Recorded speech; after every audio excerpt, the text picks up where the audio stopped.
بسم اللہ الرحمن الرحیم۔ آج غزوہ بدر کے بارے میں بتایا جائے گا۔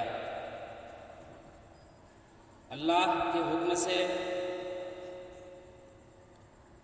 مسلمان جب ہجرت کر کے مدینہ آ گئے، آنے کے بعد مشرکین کو بار بار یہ باتیں ستائی جا رہی تھی۔ مشرکین کو بار بار یہ باتیں ستائی جا رہی تھی کہ مسلمان اتنے آرام و سکون کے ساتھ کیوں ہیں۔ اس لیے ان لوگوں نے آپس میں ایک پلاننگ کی، آپس میں ایک میٹنگ کی، ایسا کیا جائے کہ کچھ مال وغیرہ جمع کیا جائے اور جمع کر کے ہتھیار خریدی جائے، اور ہتھیار خرید کر اچانک مدینے کے اوپر ہم حملہ بول دیں، مدینے کے اوپر مسلمانوں کے اوپر ہم حملہ کر دیں۔ چنانچہ اسی کام کے لیے تمام کے تمام مکہ کے مشرکین نے مال کا فنڈنگ کیا، مال کو جمع کیا، اور جمع کرنے کے بعد ملک شام تجارت کرنے کے لیے بھیجا، تاکہ اس سے کچھ بھی مال جو حاصل ہوں گے اس سے ہتھیار وغیرہ خریدی جائے، اور خریدنے کے بعد مدینہ والوں کے اوپر حملہ کر دیا جائے ایک بار ہی۔ چنانچہ تمام کے تمام مکہ کہ مشرکین نے مالوں کو جمع کیا، اور جمع کرنے کے بعد لیڈر ابو سفیان کو بنایا، اور بنانے کے بعد مال لے کر چلے گئے ملک شام۔ ملک شام مال پہنچ چکا ہے تجارت کرنے کے لیے۔ ٹھیک سن 2 ہجری رمضان کا مہینہ 12 تاریخ کو نبی کریم صلی اللہ علیہ وسلم کو یہ اطلاع ملتی ہے۔ ابو سفیان کا وہ قافلہ جو مال لے کر گیا تھا ملک شام اور تجارت کرنے کے لیے گیا تھا، مقصد ہے مسلمانوں کے اوپر حملہ کرنا، وہ واپس آ رہا ہے۔ چونکہ واپسی کے لیے اسے مدینہ سے گزرنا ہوتا، اس لیے نبی کریم صلی اللہ علیہ وسلم اس کے مقابلے کے لیے نکلے۔ اس وقت جتنے بھی صحابہ کرام ہو سکے 313، بعض قول کے مطابق 314 بھی آتا ہے، اور بعض لوگ 315 بھی کہتے ہیں، مشہور 313 ہے۔ 313 صحابہ کرام کو لیا، ساتھ میں 2 گھوڑے 70 اونٹ لیے، اور لے کر نکل گئے ان قافلوں کا پیچھا کرنے کے لیے، اور ان قافلوں کے مال کو لینے کے لیے، تاکہ وہ مسلمانوں کے اوپر حملہ نہ کر سکیں۔ چنانچہ اس کام کے لیے نکلے، اور نکلنے کے بعد بیر ابی انابہ پر پہنچنے کے بعد کچھ چھوٹے چھوٹے لوگ بھی شامل ہو گئے تھے، تو جو چھوٹے عمر کے تھے اس کو آپ صلی اللہ علیہ وسلم نے واپس کر دیا، اور مقام صفرا پر پہنچ کر آپ صلی اللہ علیہ وسلم نے 2 آدمی، ایک بس بن عمرو جہنی اور دوسرا عدی بن زغبہ کو مشرکین کی حالت کے لیے کہ وہ کس پوزیشن میں ہیں، CID کے طور پر آپ صلی اللہ علیہ وسلم نے اس کو بھیج دیا، جاؤ ذرا ابو سفیان کے قافلے کا پتہ کر کے آنا۔ اور ادھر ابو سفیان کو بھی ڈر لگا ہوا تھا، کہیں مسلمان ہمارے اوپر حملہ نہ کر دے، اس لیے جب وہ ملک شام سے نکل چکا تھا مکہ جانے کے لیے، راستے میں جس آدمی سے بھی ملاقات ہوتی، ہر آدمی سے وہ پوچھتا جاتا، راستہ ٹھیک ٹھاک تو ہے نا، کہیں کوئی مصیبت تو نہیں آنے والی ہے؟ چنانچہ اس کو خبر مل گئی کہ نبی کریم صلی اللہ علیہ وسلم اس کے مقابلے کے لیے نکلے ہیں۔ یہ خبر ملنا تھا، اس نے راستہ مدینے کا چھوڑ کر سمندر کا راستہ اختیار کیا۔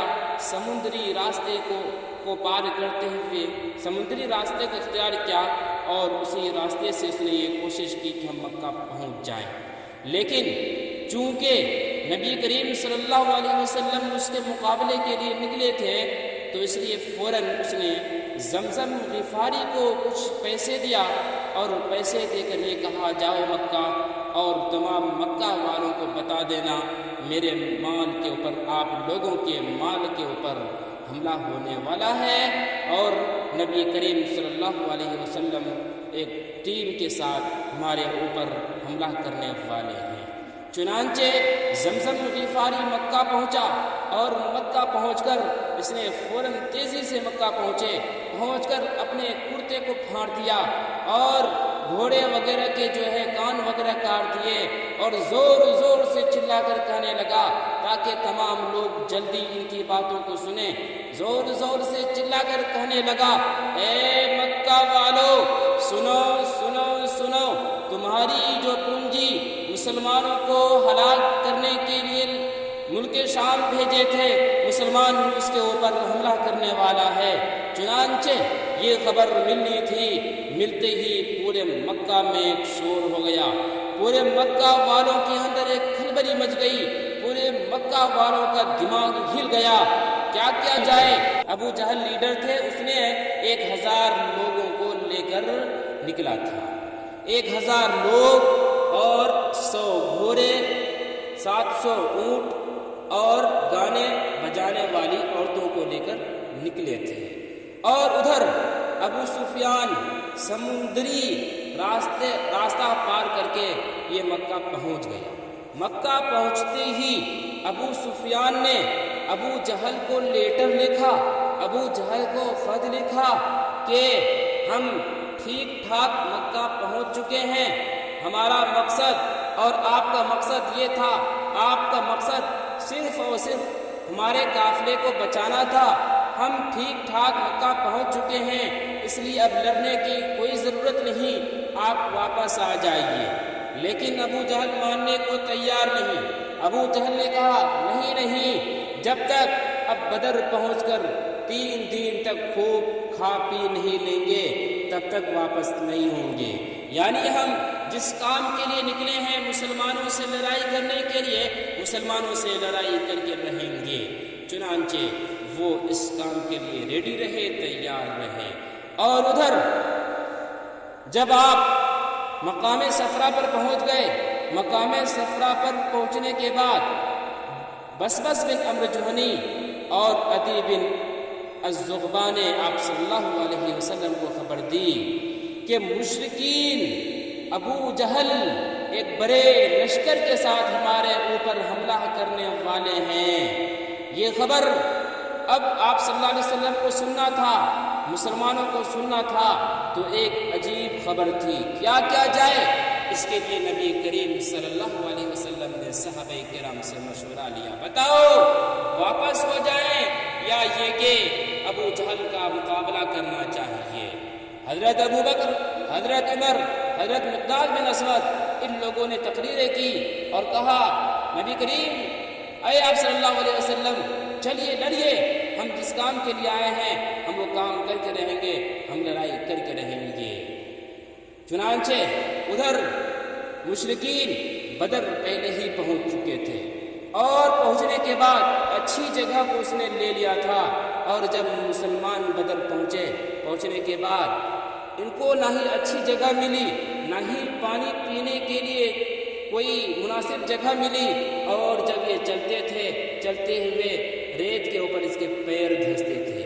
لیکن اللہ تبارک و تعالیٰ کی مہربانی ہوتی ہے مسلمانوں پر، اللہ تبارک و تعالیٰ کی طرف سے بارش آتی ہے، اور آنے کے بعد بارش آتی ہے، بارش آنے کی وجہ سے مشرکین جس جگہ پر قبضہ جمائے ہوئے تھے اس جگہ پر پانی زیادہ جم جاتا ہے، ان کی جگہیں خراب ہو جاتی ہیں، اور مسلمان جہاں پر پانی نہیں تھا وہاں پر کچھ پانی ہو جاتا ہے اور مسلمانوں کے لیے یہ مدد کا ایک ذریعہ ہوتا ہے۔ اس کے بعد 17 رمضان سن 2 ہجری جمعہ کے دن لڑائی کرنے کے لیے اب مسلمانوں کی ٹیم ایک طرف اور غیر مسلموں کی ٹیم ایک طرف ہو گئی۔ اب لڑائی لڑنا ہے۔ لڑائی لڑنے کے لیے سب سے پہلے جو لڑائی لڑی گئی اکیلے لڑائی لڑی گئی۔